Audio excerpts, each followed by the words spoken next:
Pasangan suami istri asal Kota Malang, Jawa Timur yang ikut menjadi korban meninggal dunia dalam kerusuhan di Stadion Kanjuruhan pada Sabtu 1 Oktober, yakni Muhammad Yulianton 40 tahun dan Devi Ratnasari 30 tahun.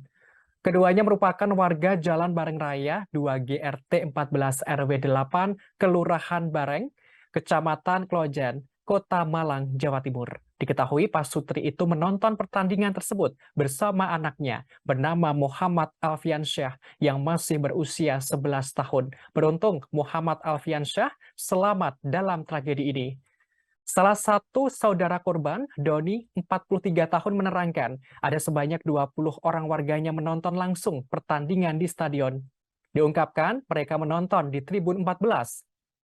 Setelah pertandingan itu berakhir sekitar pukul 22 waktu Indonesia Barat, kondisi di dalam stadion mendadak ricuh.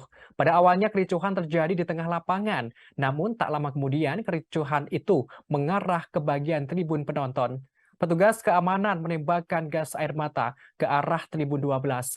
Namun karena angin, asap dari gas air mata itu mengarah ke tribun 14. Sontak mereka berhamburan turun untuk segera keluar dari stadion. Doni kemudian langsung menggendong anaknya dan segera mengikuti para supporter yang lain untuk keluar stadion. Ia mengaku berhenti sebentar di bagian pintu keluar stadion. Tiba-tiba Muhammad Alfiansyah datang menghampirinya. Tak lama setelah itu Doni melihat keberadaan orang tua Alfiansyah telah ditolong oleh orang lain. Kemudian korban dibawa keluar stadion menuju RSTJ Husada, Kabupaten Malang. Namun naas Pasutri itu nyawanya tidak tertolong. Doni menduga kedua korban meninggal dunia karena terinjak-injak dengan supporter lainnya yang hendak keluar dari stadion. Sedangkan anak korban dapat selamat setelah meminta pertolongan kepada polisi. Terima kasih sudah nonton.